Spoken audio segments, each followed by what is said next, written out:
चंद्रकांत खैरे उद्धव ठाकरेंच्या भेटीला मातोश्रीवर, अंबादास दानवेंसोबतच्या वादावर करणार ठाकरेंसोबत चर्चा. ठाकरेंकडून वादावर पडदा टाकला जाण्याची शक्यता.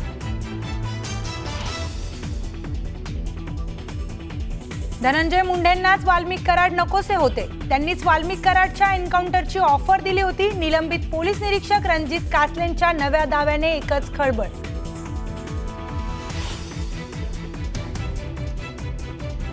सैफ अली खान हल्ला प्रकरणी आरोपी शरीफुलचे फिंगरप्रिंट्स जुळले नाहीत.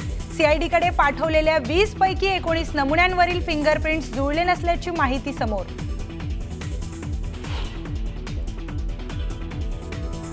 पुण्यातील तनिषा भिसे मृत्यू प्रकरणी आज ससून रुग्णालयात तज्ज्ञांची बैठक. वैद्यकीय निष्काळजीपणामुळे मृत्यू झाला का याची करणार चौकशी.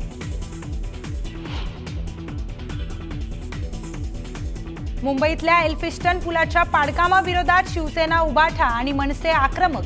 काय उपाययोजना केल्या म्हणत ठाकरेंच्या शिवसेनेचा सवाल, तर मनसेची थेट पालिका अधिकाऱ्यांकडे चर्चेसाठी धाव.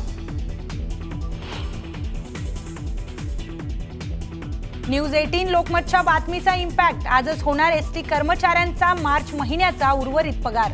महामंडळाला 120 कोटी देण्याचा GR जारी.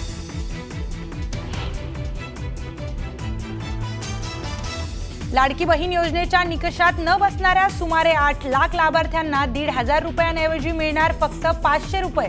नमो शेतकरी आणि लाडकी बहीण योजनांचा लाभ घेणाऱ्यांना फटका. प्रस्तावावर कॅबिनेटमध्ये चर्चेची शक्यता.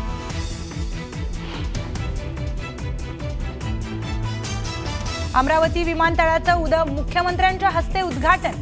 मुंबईहून पहिलं विमान उद्या अमरावतीला उतरणार. दक्षिण आशियातील मोठं पायलट प्रशिक्षण केंद्रही सुरू करणार.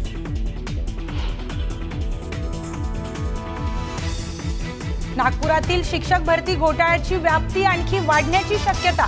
बनावट कागदपत्रांच्या आधारे अपात्र शिक्षकाला नियुक्ती दिल्याची तक्रार.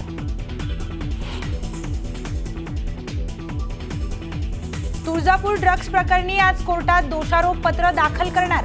आतापर्यंत पोलिसांनी 35 जणांवर केले गुन्हे दाखल. 14 जणांना अटक तर 21 जण अद्यापही फरार.